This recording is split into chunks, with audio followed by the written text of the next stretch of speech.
জিনা ব্যভিচার বেড়ে যাবে, নারীর সাথে হারাম সম্পর্ক বেড়ে যাবে।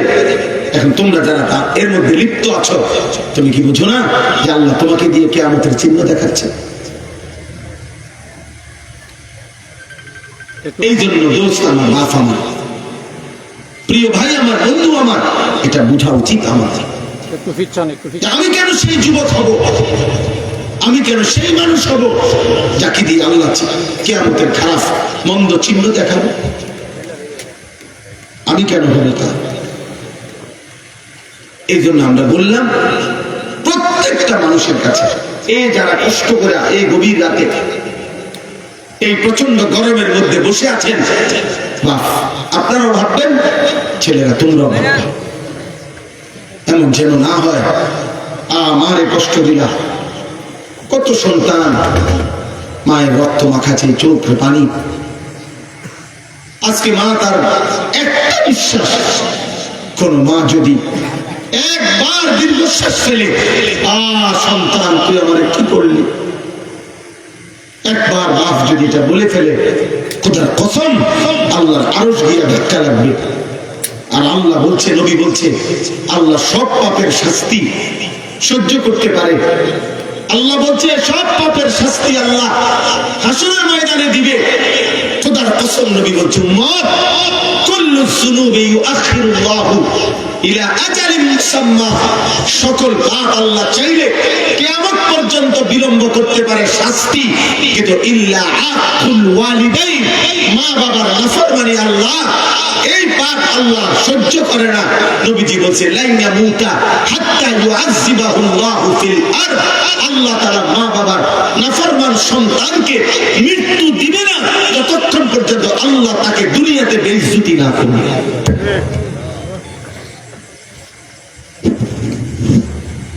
তোকে আল্লাহ দুনিয়াতে বেইজ্জতি করবে। তুমি বলো, একটা ছেলে বলো আজকে সারাদিনে যে এক ওয়াক্ত নামাজ পড়ো নাই, তো তোমার মা তোমার উপরে খুশি তো?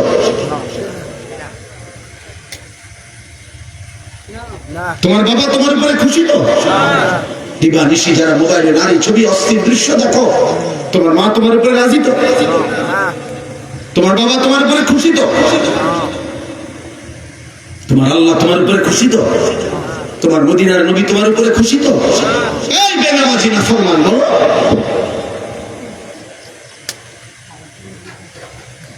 বলো, রাত 12টা বাজে যারা আজকের সারাদিনে এক ওয়াক্ত নামাজ পড়লাম না, একটা সিজদা দিলাম না, তুমি নাফরমান এখানে বসে করবাটা কি? আমারে ভালোবাসলে তোমার কি, তোমারে ভালোবাসলে আমার কি?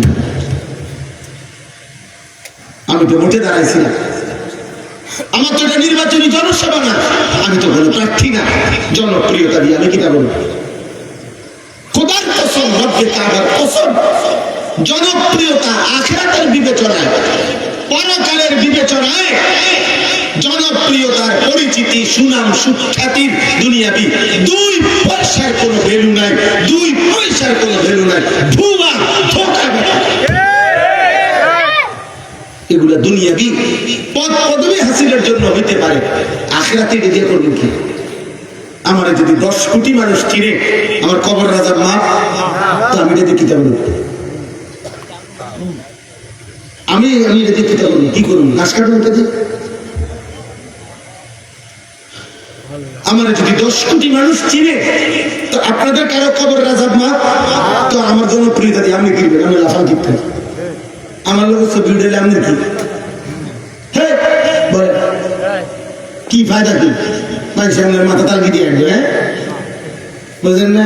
আপনি নেশা করবেন, আপনি নারী দেখবেন, আপনি চুল রাখবেন বেইমানের মতো, আর আমার লোকের ছবি দেখে মানুষের আল্লাহু আকবার, ভাই সাহেব আপনারা দেখতে দিয়ে জোনাক বাগদাদের মতো লাগবে, হ্যাঁ আল্লাহু আকবার। মানুষের ব্যাগ কল, মানুষের চিরা খায়, মানুষের ভাত খায় না। ওই দেখেন এই অসভ্য মোবাইল ধরে রাখছে, এই দেখছেন? কিছু বেয়াদব থাকবেন, আরো বলবেন কিছু গাদ্দার।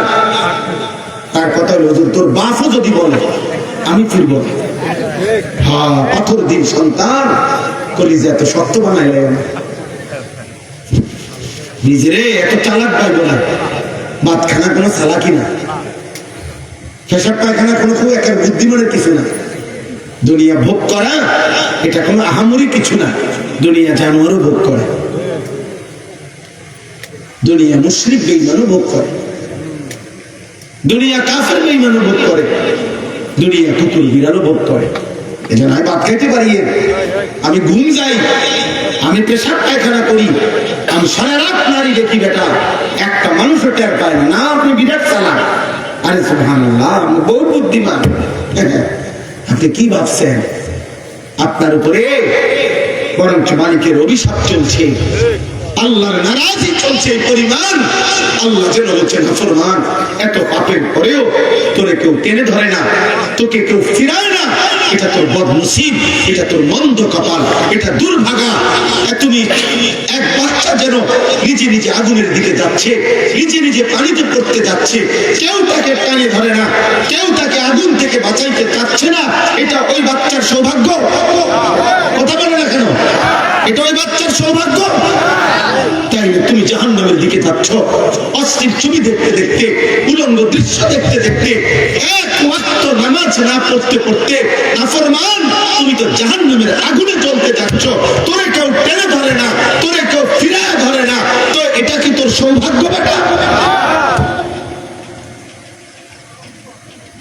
বদনসিব, এটা তো তোর দুর্ভাগ্য বাবা। তুই এমন মন্দ কপাল হইলি কেমনে বাস?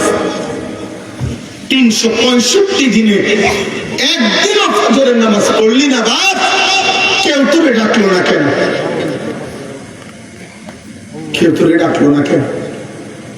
এক বছর কেউ জন্য কোনো মা, তোমার বাবা, তোমার স্বজন কারো একটু ফিকিরও আসলো না? আমার 16 বছরের ছেলেটা যে নামাজ না পড়ে ঘুমায় আছে, আহারে ওর কি হবে? আমি তো আজকের ভোরেও আমার সন্তান যতক্ষণ পর্যন্ত ঘুম থেকে না উঠছে ততক্ষণ দাঁড়াইয়েই ছিলাম। আব্বা উঠো উঠো, আবার শুয়ে আবার উঠেছি। তারপরে আমার সন্তান 9 বছরের ছেলে, আমার 14 বছরের ছেলে, আমি বাপু মিল্লায়ের পরে ফজরের নামাজ জামাতে পড়ছি।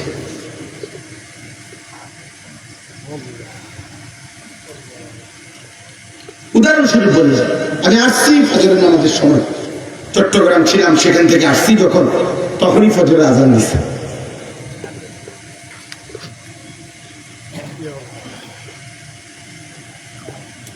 এই জন্য আব্বা মনে করে না ভাব, গুনার পথে চলতেছ, নাফরমানির পথে চলছো, কেউ ফিরায় না। তোমার ইনসাফ কি বলে? একটা 6 বছরের 4 বছরের বাচ্চা আগুনের দিকে চলছে, তারে কেউ টানে ধরে না।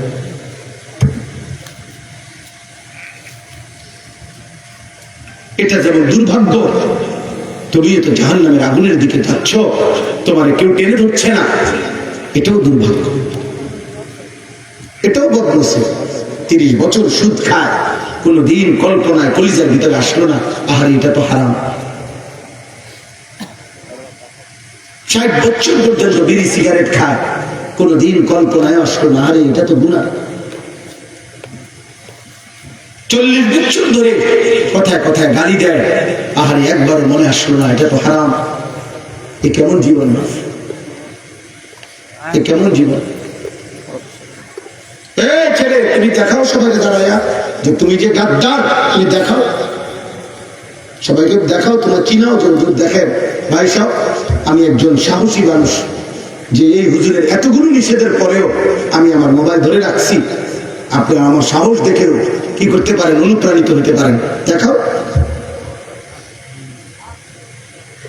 আমি ছেড়ে দিবার মানুষ না, সাফ কথা, আমি ছাড়বো না। আমার হিসাব এটা।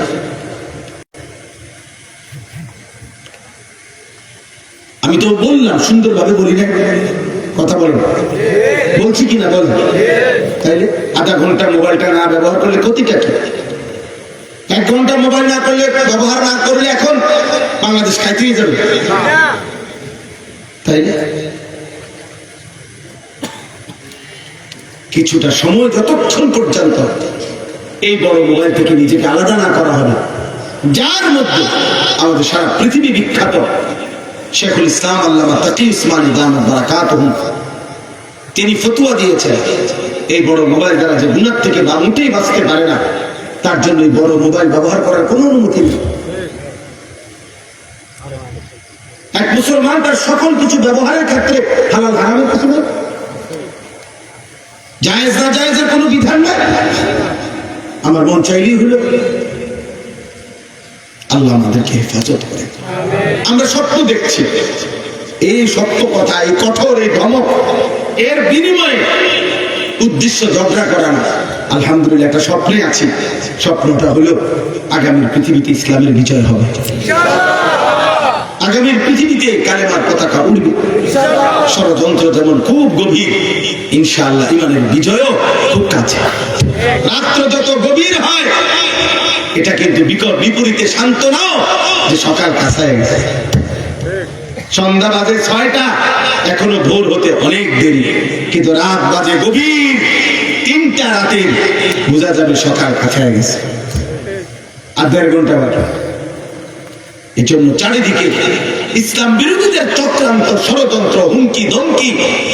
আজকে ইহুদিরা আমাদেরকে চোখ রাঙায়, আজকে খ্রিস্টানরা আমাদেরকে চোখ রাঙায়, আজকে বারবার বৌদ্ধরা আমাদের মুসলমানদেরকে চোখ রাঙায়, আজকে উগ্র হিন্দু সংগঠন ইসকনের গুন্ডারা আমাদেরকে চোখ রাঙায়। কিন্তু এটাও সত্য, এই সব চোখ রাঙানি শেষ করে একদিন কালেমার পতাকা উড়বেই উড়বেই,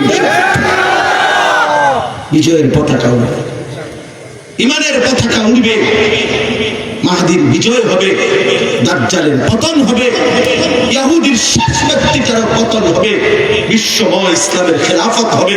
এটা রাসূলুল্লাহ সাল্লাল্লাহু আলাইহি ওয়াসাল্লামের বিশুদ্ধ হাদিস। নবীজি সাল্লাল্লাহু আলাইহি ওয়াসাল্লাম বলেছে, যদি শুনে থাকো কিয়ামতের আর একদিন বাকি, তবুও বিশ্বাস রেখো উম্মত মাহদী আসবে। ইনশাআল্লাহ নবীজি বলছে ইমানের বিজয় হবে, আরেকবার পৃথিবী কালেমার পতাকা বিশ্বময় দেখবে ইনশাআল্লাহ, ইনশাআল্লাহ,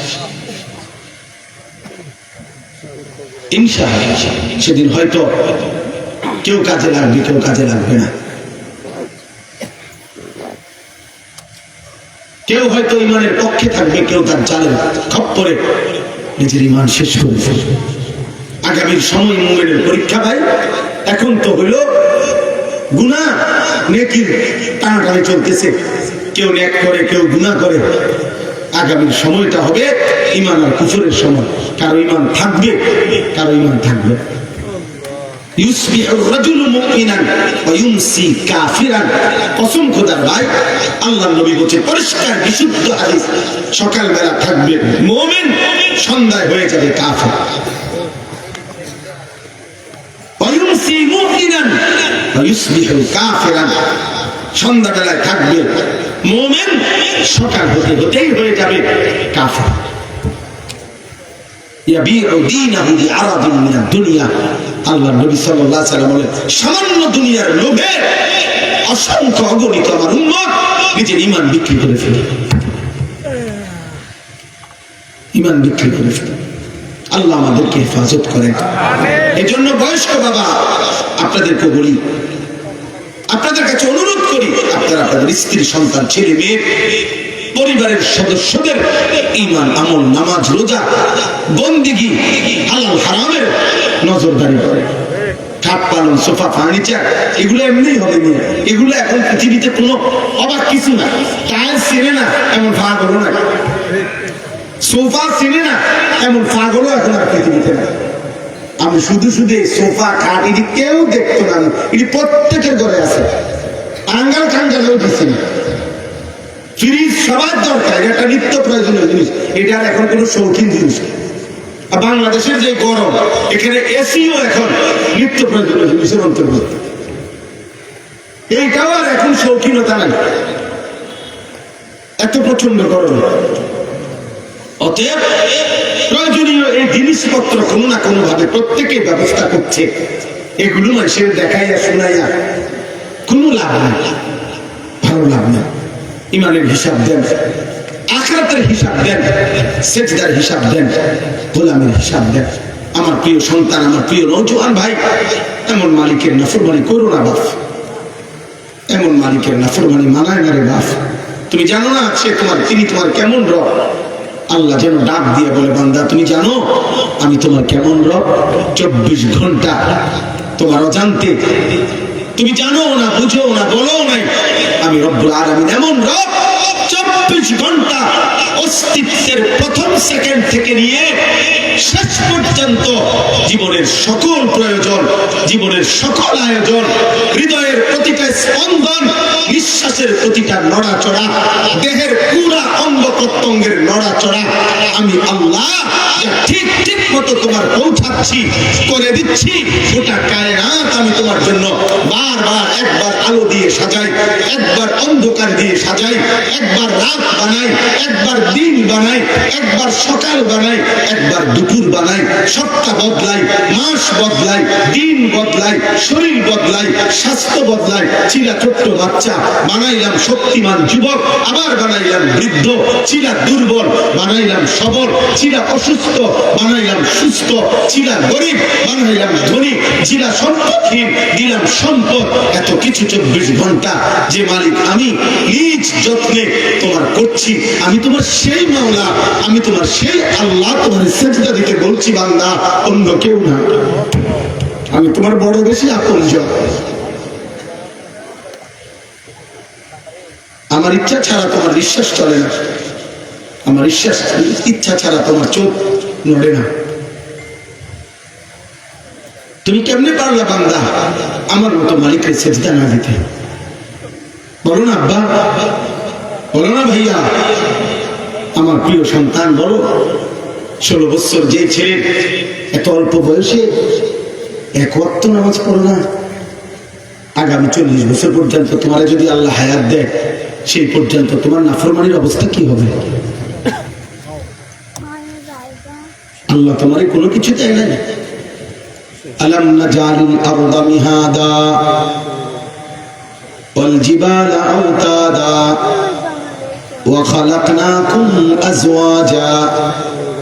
আল্লাহ বলেন, বলো না বান্দা, আমি কি জমিন তোমার জন্য বিছিয়ে দেই নাই? উত্তর দেন, জমিন কি আল্লাহ আমাদের জন্য বিছায় নাই?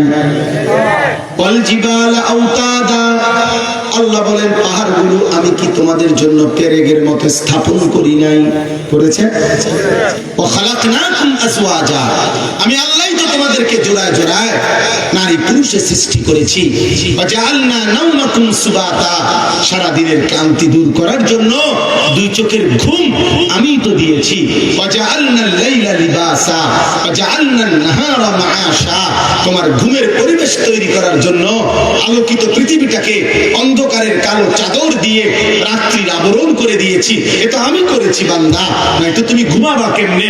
আবার তোমার উপার্জন মেহনতের জন্য, পরিশ্রম কামাই রোজগারের জন্য আবার আলোকিত ফর্সা ধবধবে একটা দিন আলো করে আমি আল্লাহই তো এনে দিয়েছি। আমি যদি আলো না দিতাম তুমি রোজগার কেমনে করতা? আমি যদি অন্ধকার না দিতাম তুমি ঘুম চাইতা কেমনে?